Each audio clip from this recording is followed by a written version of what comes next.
Hi. So I've spoken at length as to why it is I don't fix iPhone boards. A, you usually make less money fixing iPhone boards than you do fixing other types of boards. And B, the customer base on average is just a little bit more out of their mind, for lack of a better way to put it. I'm not saying that iPhone owners are bad people. Not by any means. I know a lot of people that own iPhones that are very nice, kind-hearted, decent people. The issue is when you go to fix a cell phone motherboard in the modern world, people expect that it be done instantaneously. And if anything occurs, anything at all, that stops it from working instantaneously, they need an instantaneous repair or they will absolutely lose their mind. So whereas with my business, with the MacBook board stuff, I can tell somebody 1 to 2 business days, and they're totally okay with that. But if I tell somebody it will take 1 or 2 business days with a phone, they start to lose their fucking mind. And also, there's less money to be made per repair on average using the same skill set, the same microscope, the same soldering equipment, working on smaller components that are more annoying. You actually make less money. And there's this great example that came up recently, and I kind of hate to use Jessa as an example here, but like this is one of the things I talk about in a lot of these videos. Is one of the worst things that another store can do.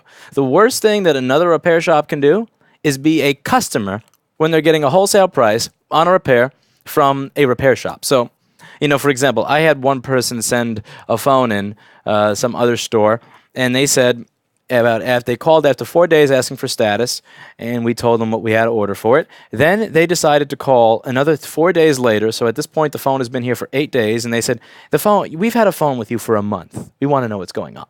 And they said it with that attitude. So A, you extended the time period, so you turned 8 days into 31 days, just like magic. And B, you said it with an attitude. And at that moment, we took it. We took all the little pieces. We wrapped it in bubble wrap without reassembling it, and we mailed it back to them. That was that. Because as soon as you start acting like a quote unquote customer, when you're being given a wholesale business relationship price setup, then you've got to go. And this is something that's really important for a lot of you guys who are watching my videos, who are doing service for other computer repair stops or other cell phone repair shops that don't know how to do these repairs. You need to understand something very, very importantly. They need you, the other stores. You do not need them. What you want are retail customers walking in. You want people who went to the Apple store and were told $400 to replace your phone and we're erasing your data. And then they come to you and you say 2 or 3 or whatever, and you get all their stuff back and fix their phone. You want customers who went to the Apple store who heard $750 or $1250 to fix their motherboard problem. You don't want people who are going to call you, seeing that there's some board on eBay that may be fixable that's selling for $200, and ask you to do a repair for $100. Because the thing is, the stores are very often they're going to be worse than the retail customers, and they'll want a discount. And if you don't believe me, you can just go over to this video that Jessa did recently. It's an amazing video on a very common problem with the iPhone 6. You look at this over here, and there's this one message when you scroll down. Why didn't you tell everybody about the iPhone 6 you claimed to fix for Robert but stopped working again? Why don't you also tell everybody that you refused to give him his money back? Blah, blah, blah. And here's the thing that really gets me about this. Jess is the type of person, and when people say things like in that comment, the prices are astronomical. The cheapest board repair that I offer to a wholesale customer costs way more money than most of the crap that Jess is doing here. I am frequently yelling at Jessa for her pricing. But secondly, the really thing that gets me here is when I get a board that I see somebody has fucked with or ruined something on, I don't touch it at all. I put it in a box, I invoice them for shipping, and I say, you started, you finish. I don't fuck with shit where other people screwed it up, because within a no fix, no pay model, what's going to happen is I am going to try to fix this. It's less likely to be fixed because an idiot destroyed it, and then I will not get paid. In order to do this, you have to have a price that is set very high, because a lot of stuff is not going to be fixable because an idiot touched it. And in this case, an idiot did touch a lot of the phones that were sent to her. Robert sent a lot of phones in that were fucked. They just you could see that people just knocked shit off the board and did stupid crap. And then instead of it being a 5-minute repair, it turned into a 1-hour repair. And can you imagine the insult, how insult turns to injury when that repair that's now an hour is a repair that is not, that is something that cannot be fixed because of how badly it was destroyed by the first person who touched it. And when you do all that work for free, this is what you get on the internet. So again, like this big warning, if you see that a repair shop is starting to touch the motherboards that they are sending you at all, put it in a box and send it back to them. If you fix phones for customers and you fuck up something, what you're supposed to do there is you're supposed to replace that phone for the customer whose phone that you then destroyed. If you know in your heart and your minds that you destroyed it, if you tried to solder and fucked with the motherboard and you're not qualified to do it, replace the phone.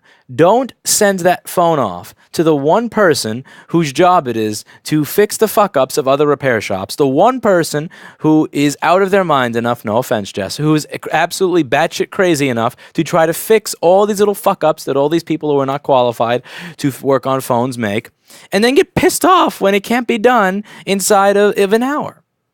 Like, really? And here's one of the things that I want to discuss when it comes to this type of business. So when it comes to warranty issues, I would say 99.999% of the time, when somebody calls me and says, hey, you fixed something and it's not working, I'm not going to say, I'm sorry, here's all your money back. No, what I'm going to say is something like, okay, I'm sorry to hear that. That really sucks. Let me set aside a time when I'm probably not busy with other things so that you can come by so that I can try to get this resolved for you as quickly as possible. I apologize, but let's see what I can do. And I work with the person back and forth. And very often that's very easy to do. Sometimes it's hard to do.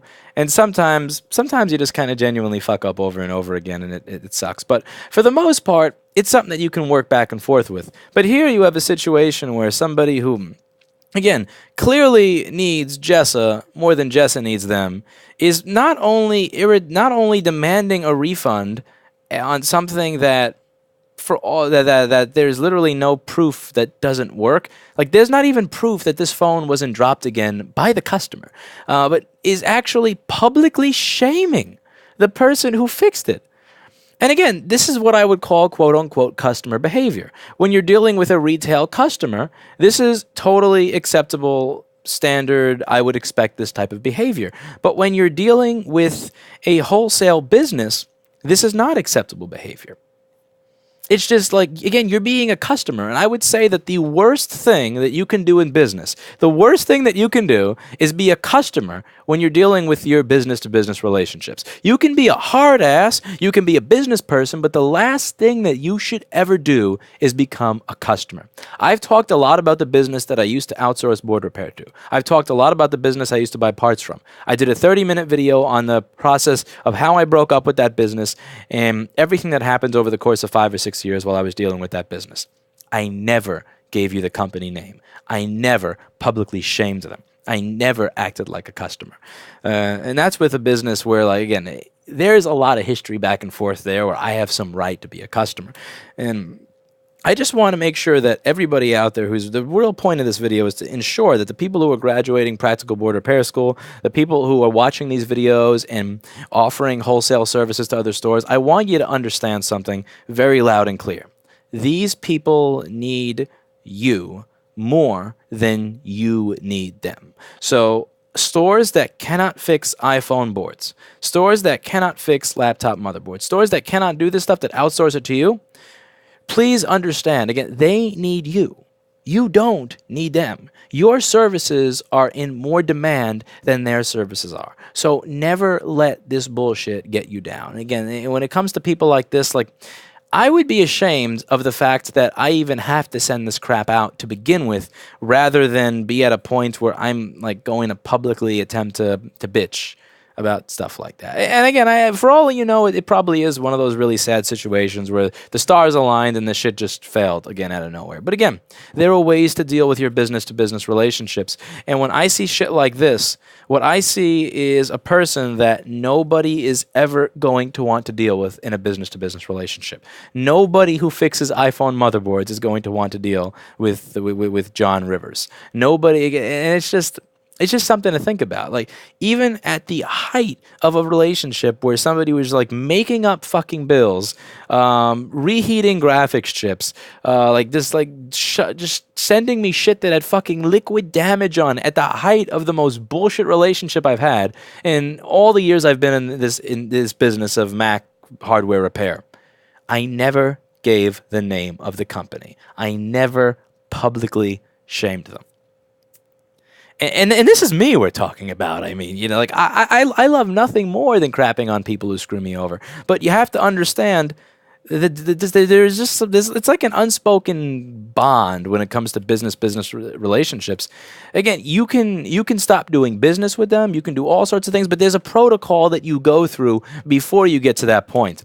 And the whole idea that if something doesn't work the first time it's received back, that you want an instant refunds on that type of work rather than warranty service on the first job. It's like, no. And, I was saying, like, even for retail customers that paid retail price, this is probably not something that I would do. And a wholesale store expects this. A shop expects this. Like, a shop as in a shop that has, because that's the thing, customers are going to deal with the shop in a certain way. So the shop is used to dealing with this shit day in and day out. So I don't understand how it is a shop can then start inflicting this onto other people. Like, I'm used to dealing with impatience all day. I'm used to dealing with entitled nonsense all day long in this neighborhood that I'm in, where there's just a bunch of people that just their parents will help them if their Chase account drops below $8,000. That don't really. I'm used to dealing with people that don't understand the idea of disappointment or hardship or work. So when there's this little taco place that I go to every now and then by my apartment. And sometimes they'll be really busy and there'll be a lot of people in there and there'll be the orders calling off the hook and everybody will be bitching, "Where's my food? Where's my food? Where's my food? Excuse me, you didn't take my order yet." I'll walk in and they'll look at me and I'll go, "I'll be back in 10 minutes. I walk around the block, I come back, they're still busy, and I go, "How's it going?" And they go, "Oh, I'm sorry, I'm taking your order." I'm like, don't make my food. Make theirs first. I'll be back in 10 minutes. I just walk around the block and I come in and then they're like, "Hi, I'm sorry about that." I'm like, "Why are you sorry? You're busy. I'm happy for you." And it's like, I don't have it in me to be a customer, because after 10 or 12 or 14 hours sitting in this chair, answering phone calls from impatient people, dealing with impatient people, like dealing with people with unrealistic expectations, I don't have it in me to inflict that on others. So it's one thing to be a customer when you don't have that experience. I understand when somebody acts like a customer when they're a retail customer paying a retail price. But when you actually run a service center and you know what it's like to deal with this petty shit back and forth, when you actually have a full understanding of both sides of the story, of both sides of the situation, and you still choose to be a customer anyway, I just think you're a piece of fucking subhuman scum. That's all there is to it. Because, like, again, when it comes to shit like this, like, Jessa and I argue every single day about everything there is to argue about under the sun. It's like almost like a sport at this point, just to argue over almost everything there could be to argue about. But one thing that I'm not going to argue about is there's nobody in this world that's more qualified to fix iPhone and iPad motherboards than her company. I've fixed boards on camera for iPhones and iPads before, and I've had people send me them.